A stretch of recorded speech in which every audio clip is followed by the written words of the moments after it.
మానవ శరీరంలో విష పదార్థాలను శుద్ధి చేసేందుకు ఏర్పాటు చేసినటువంటి ప్రత్యేకమైనటువంటి అవయవాలే కిడ్నీలు. అయితే ఈ కిడ్నీలను జాగ్రత్తగా ఉంచుకోవాలనే అంశంతో అవగాహన కలిగించేందుకు కిమ్స్ వైద్యశాల నిర్వాహకులు ఒక ర్యాలీని నిర్వహిస్తున్నారు. ప్రతి ఏడాది కూడా మార్చి 2వ గురువారం నిర్వహించేటువంటి ప్రపంచ కిడ్నీ దినోత్సవాన్ని ఈరోజు జరపడం జరుగుతుంది. అయితే ఈ కిడ్నీలను కాపాడుకోవడం అనేది ప్రతి ఒక్కరికి కూడా బాధ్యత. అందుకే ఇక్కడ మనం చూస్తున్నట్టయితే ఇక్కడ అధికారులంతా కూడా, ఇక్కడ వైద్యాధికారులంతా కూడా చెప్పారు, ఎప్పుడు కూడా స్టే హైడ్రేటెడ్, మంచి నీళ్ళని తాగుతూ ఎప్పుడు బలంగా ఉండాలని, అలాగే కిడ్నీ డిసీజ్ రాకుండా చూసుకోవాలని, అలాగే మద్యపానం ధూమపానాలకు దూరంగా ఉండాలని, అలాగే మరోవైపు చూస్తున్నట్టయితే సరైన విధి విధానాలు లేని, సరైన వైద్యులు చెప్పినటువంటి మందులు వాడడం వల్ల కూడా ఈ కిడ్నీ వ్యాధులు వస్తాయని, అన్నిటికంటే ముఖ్యంగా కిడ్నీలను జాగ్రత్తగా కాపాడుకోవడం అనేది ప్రతి ఒక్కరి బాధ్యత అనేది కూడా వీళ్ళు ఇక్కడ మనకు అవగాహన కలిగిస్తున్నారు. అయితే అసలు ముఖ్యంగా ఈ కిడ్నీలు ఎలా పనిచేస్తాయి, వీటికి సంబంధించి ఏంటి అనేది ప్రముఖ నెఫ్రాలజిస్ట్ సనీష్ రెడ్డి గారు ఇక్కడ మనతో పాటు ఉన్నారు. ఆయన అడిగి తెలుసుకునే ప్రయత్నం చేద్దాం. సార్ చెప్పండి, ఈ కిడ్నీ దినోత్సవానికి సంబంధించినటువంటి విశిష్టత ఏంటి అసలు? సార్, ఈ వరల్డ్ కిడ్నీ డే అనేది ప్రతి సంవత్సరము మార్చి 2వ వారంలో జరుగుతుంది. ఇప్పటికి 20 సంవత్సరాల నుంచి వరల్డ్ కిడ్నీ డే అనేది జరుగుతూ ఉంది. ఈ వరల్డ్ కిడ్నీ డే ఒక ముఖ్య అంశం ఏంటంటే మన మూత్రపిండాలని మనం జాగ్రత్తగా ఉండేటట్టు చూసుకోవడం. అంటే ఏంటంటే మూత్రపిండాలు డ్యామేజ్ ఎట్లా అవుతాయి ఏంది అనేది అవగాహన కల్పించడం కోసం కమ్యూనిటీ లెవెల్లో కానీ అందరూ జనాలకు కానీ స్కూల్స్ లెవెల్స్లో కానీ అందరికి పోయి స్క్రీనింగ్ ప్రాసెస్ ద్వారా ముందుగానే కిడ్నీ జబ్బులను కనుక్కొని, సో ఆ కిడ్నీ జబ్బులు ముదరకుండా జాగ్రత్తలు తీసుకోవడం వల్ల మనం ఏంటంటే డయాలసిస్ లాంటివి, ట్రాన్స్ప్లాంట్ లాంటివి అంత దూరం పోకుండా మనం ముందుగానే అరికట్టే అవకాశం ఉంటుంది. సార్, అలాగే ఈ కిడ్నీ వ్యాధులను ముందస్తుగా గుర్తించేందుకు ఏమైనటువంటి లక్షణాలు కానీ చిహ్నాలు కానీ ఉంటాయా? సార్, సహజంగా మనకి ఎవరెవరికి మనం కిడ్నీ జబ్బులు ముందుగా వచ్చే అవకాశాలు ఉంటాయంటే షుగరు, అంటే చాలా సంవత్సరాల నుంచి షుగర్ ఉన్నప్పుడు కానీ, హైపర్ టెన్షన్ బీపీ ఉన్న వాళ్ళకి కానీ, అధికంగా నొప్పి మాత్రలు పెయిన్ కిల్లర్స్ వాడేటోళ్ళు కానీ, కొంతమందిలో ఏంటంటే వంశపారంపర్య కొందరికి కిడ్నీ జబ్బులు వచ్చే అవకాశాలు ఉంటాయి. సో వీళ్ళందరూ హై రిస్క్ పాపులేషన్ అంటారండి. సో వీళ్ళలో ఏంటంటే ముందుగా మనం చిన్న అంటే యూరిన్ టెస్టుల ద్వారా కానీ, క్రియాటిన్ టెస్టుల ద్వారా కానీ చేసుకుంటే ముందుగా వీళ్ళకి మూత్రపిండాలు డ్యామేజ్ ఉండే అవకాశం ఉందా లేదా తెలుస్తుంది. అంటే ఇనిషియల్ ఫేజ్లో సహజంగా ఏంటంటే 70 నుంచి 80% మూత్రపిండాలు డ్యామేజ్ అయ్యేంత వరకు కూడా లక్షణాలు అనేవి బయటపడవు. సో చాలా మంది ఏంటంటే రెగ్యులర్గా హెల్త్ చెకప్ అవి చేసుకున్నప్పుడు మన క్రియాటిన్ 2 ఉంది 3 ఉందని చెప్పి వస్తూ ఉంటారు. సో అటువంటి లక్షణాలు అనేవి ఏవి ఉండవు చాలా మందికి. సో ముందస్తు లక్షణాలుగా చెప్పాలనుకుంటే యూరిన్లో కానీ అధికంగా నురుగుపోవడం కానీ, సో దాంతోపాటు ఏంటంటే కాళ్ళ వాపు రావడం కానీ, ముఖం వాపు రావడం కానీ, సో కొంతమందికి ఏంటంటే కిడ్నీ జబ్బులు అధికంగా రాత్రిపూట మూత్రం పోయే యూరిన్ ఎక్కువగా పోతూ ఉంటారు. సో ఇట్లాంటి లక్షణాలు ఉన్నప్పుడు మనకేమైనా కిడ్నీ సమస్య ఉందా లేదా అనేది చిన్న యూరిన్ టెస్ట్, బ్లడ్ టెస్ట్లు కానీ ముందస్తుగా చేసుకుంటే మనం ముందుగా కిడ్నీ జబ్బుల్ని కనుక్కునే అవకాశం ఉంటుంది. అలాగే ఈ కిడ్నీ జబ్బులు అనేది అంటే బహుశా 2 కిడ్నీలు ఉండడం వల్ల ఈ సమస్య అంటే తొందరగా గుర్తించలేకపోవడం అనేది జరుగుతుందంటారా?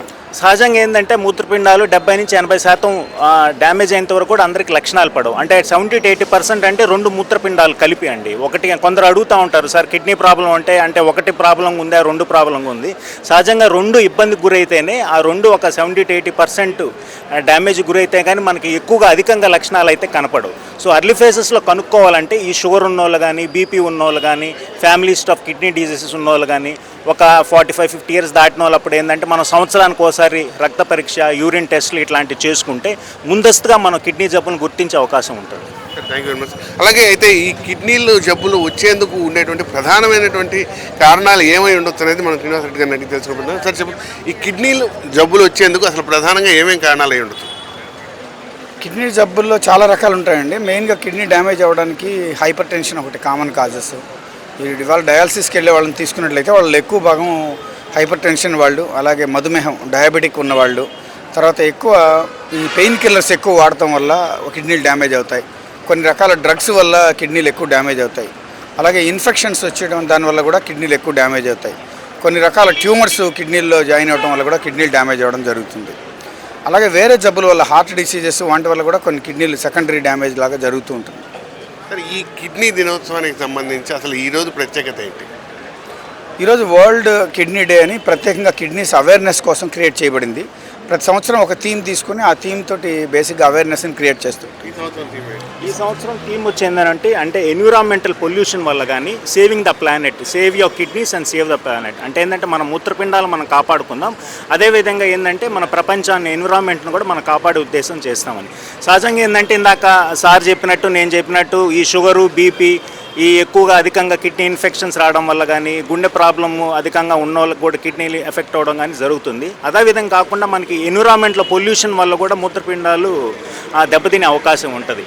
గాలి పొల్యూషన్ వల్ల కానీ, గాలి కాలుష్యం వల్ల కానీ, అదే నీటి కాలుష్యం వల్ల కానీ, అదేవిధంగా తీసుకుంటే అధికంగా ఎండలు ఎక్కువగా పనిచేస్తూ దానికి తగినంత నీళ్లు తీసుకోకపోవడం వల్ల కానీ, వీటి వల్ల కూడా ఏంటంటే మూత్రపిండాలు ఇబ్బంది గురే అవకాశం ఉంటుంది. సో వాటి కోసం అవగాహన కల్పించడం కోసం ఏంటంటే ఈ సంవత్సరం థీమ్ వచ్చి ఏంటంటే మనకి save the kidney save the planet. Thank you very much sir. అయితే ఇక్కడ మనం చూస్తున్నట్టయితే ఈ కిమ్స్ వైద్యశాలకి సంబంధించినటువంటి ఈ అవగాహన అంతా కూడా ప్రస్తుతం నిర్వహిస్తున్నారు. వీళ్ళు ప్రజలందరికీ అవగాహన కల్పించే నేపథ్యంలో ఈ కార్యక్రమాన్ని నిర్వహించడం మనం చూస్తూ ఉండొచ్చు. కెమెరామెన్ నాయాబ్తో కోనార్క, N3 నెల్లూరు. ఆకృతి విల్లాస్ వెంకటగిరి ప్రజలకు గొప్ప శుభవార్త.